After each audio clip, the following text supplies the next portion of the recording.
All right, so we can take a look at this one. CH3O group here, and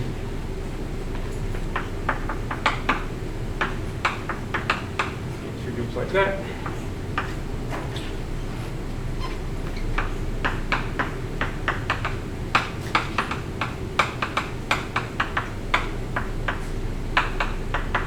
So this compound is a Crolian, and it's a very common dienophile.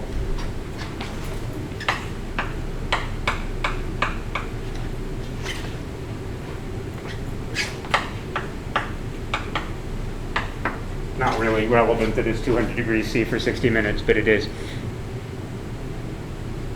And then we want to figure out what's going on.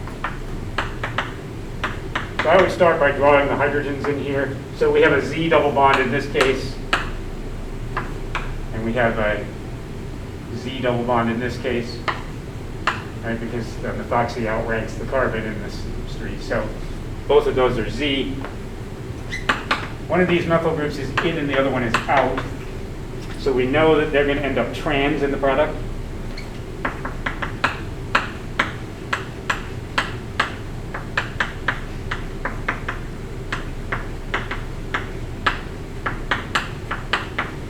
Because the two things that are out always end up on the same side, and the two things that are in always end up on the same side.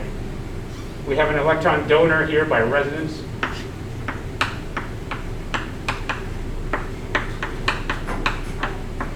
That's going to affect the regiochemistry. And here we have a resonance electron withdrawing group.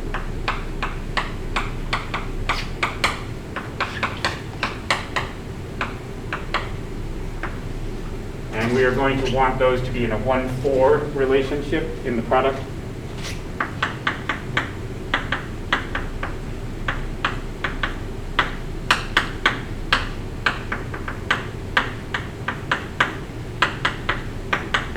Rather than 1,3, and we can explain that by writing the resonance structures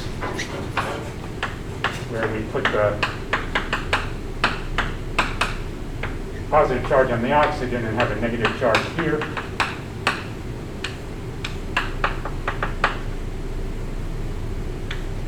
And on that one,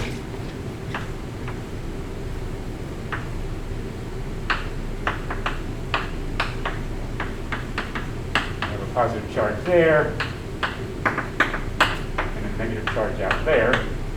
So that explains why this wants to react, where this carbon, which is the one that has the negative charge on it, wants to react with this carbon, which is the one that has the positive charge on it. That's what puts those in that 1,4 relationship.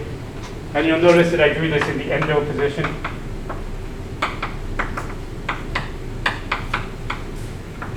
Which means that this group is going to go down, the CHO group.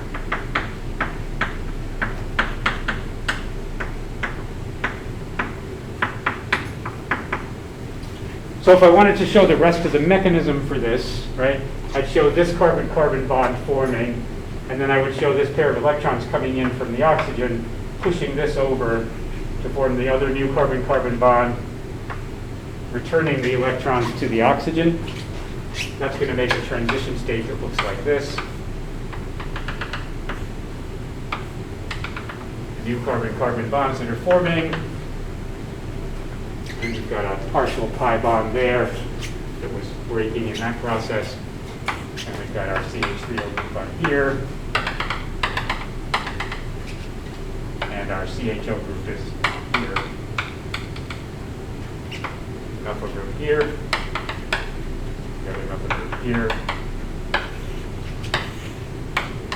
And then the product will look like this. Aldehyde goes down.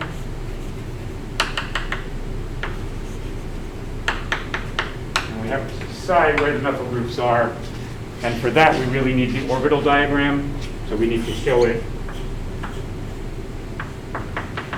looking like this.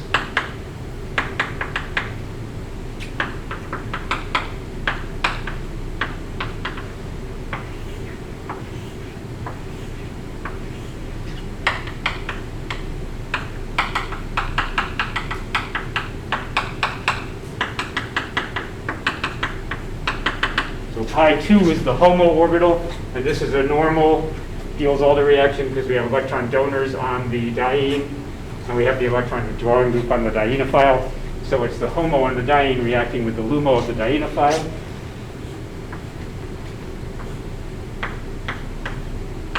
Which means I need pi 3 star, which is the one that has nodes here and here. So I'm going to be forming a new carbon-carbon bond there between that end and this. I'm going to be forming a new carbon-carbon bond here between these two guys.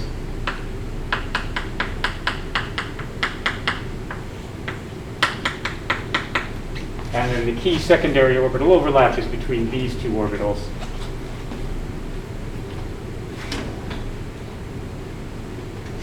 That's what explains the endo rule.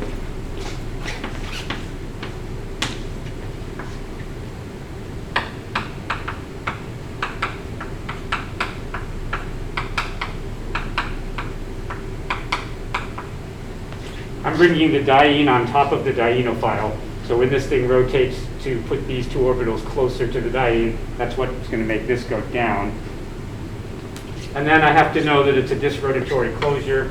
So this one's going to have to rotate that way to get this orbital closer to the diene, and this orbital is going to have to rotate that way. What that's going to do is put this methyl group down and this methyl group up.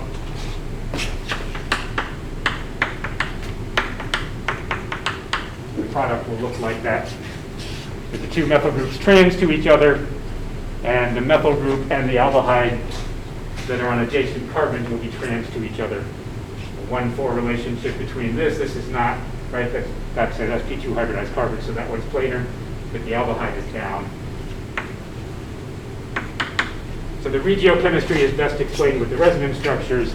The stereochemistry of the two methyl groups is best explained with the disrotatory motion, and the position of the OCH3 group with the showing of that secondary orbital overlap.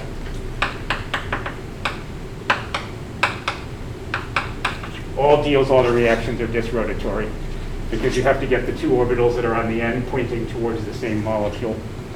That requires them to go in opposite directions. So resonance structures for regiochemistry, orbital diagrams for stereochemistry. And obviously you have to recognize the right orbitals, so identifying it as a normal Diels-Alder instead of an inverse electron demand was key.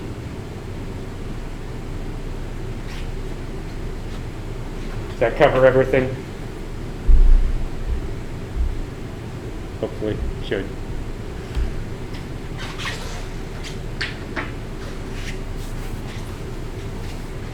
The one you're doing in lab is also a normal Diels-Alder reaction because it's cyclohexadiene, which means it has that like CH2 bridge donating electrons into the pi system, and then it has the amides, right, the carbonyl groups from the amides on the dienophile. But the one you're doing in lab is actually a 6 pi orbital dienophile because it's got two carbonyl groups instead of just the one. So it's actually pi 4 star is the one you want in that one. That's the lowest unoccupied orbital.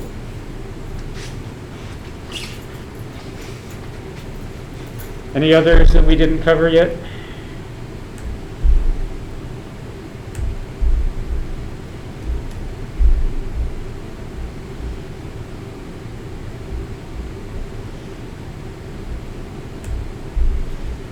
We've done all the ones that matter.